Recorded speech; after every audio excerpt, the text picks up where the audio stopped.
ఒక మనిషి ప్రాణం తీసి ఇంత తేలికనా? మన ఇండియాలో మన తెలంగాణ చూసుకోండి.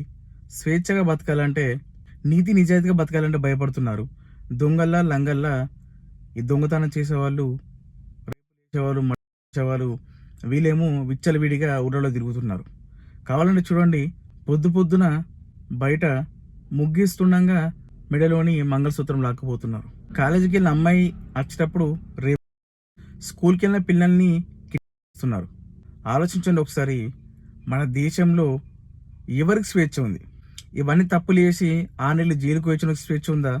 లేకుంటే నీతి నిజాయితీగా సంపాదించుకొని దొంగలు మన బంగారం ఎత్తుకోతే మనకు స్వేచ్ఛ ఉందా? దొంగలకు ఉన్న స్వేచ్ఛ మనకు మంచి వాళ్ళకి లేదు. దీనికి కారణం ఏంటంటే మన గవర్నమెంట్లే. మన గవర్నమెంట్ ఏంటంటే ఇలాంటి వారిపైన కట్టదిట్టమైన చర్యలు తీసుకుంటుందో అప్పుడే మన రాష్ట్రాలు, మన దేశాలు బాగుపడతాయి. లేకుంటే విచ్చలవిడిగా దొంగతనాలు చేసుడు ఇంకా దారుణంగా తయారవుతుంది. వీళ్ళెందుకు ఈ క్రైమ్ని ఇంక్రిమెంట్ చేస్తారో ఇంకా అర్థం కాదు.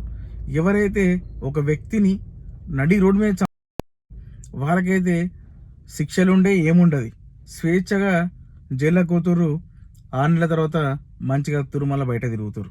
ఒక మనిషి ప్రాణం తీసి ఇంత తేలికనా? చట్టాలు అనేది ఎట్లుండాలంటే, ఒక వ్యక్తిని ఇంకో వ్యక్తిని గవర్నమెంట్ వాళ్ళు శిక్ష దారుణంగా ఉండాలి. అలాంటప్పుడే మన గవర్నమెంట్లు కరెక్ట్ ఉన్నట్టు ప్రజలలో కూడా భయం ఉంటుంది. ఇవన్నీ ఎప్పుడైతే మారుతాయో అప్పుడే పల్లెల నుంచి, పట్టణాల నుంచి, రాష్ట్రాల నుంచి దేశాలు బాగుపడతాయి.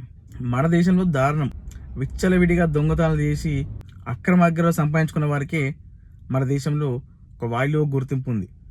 ఈ రాజకీయ నాయకులకు ఓట్లప్పుడేమో గరీబాలు పేదలు గుర్తు రావాలి, అలా కాలు మొక్కాలి.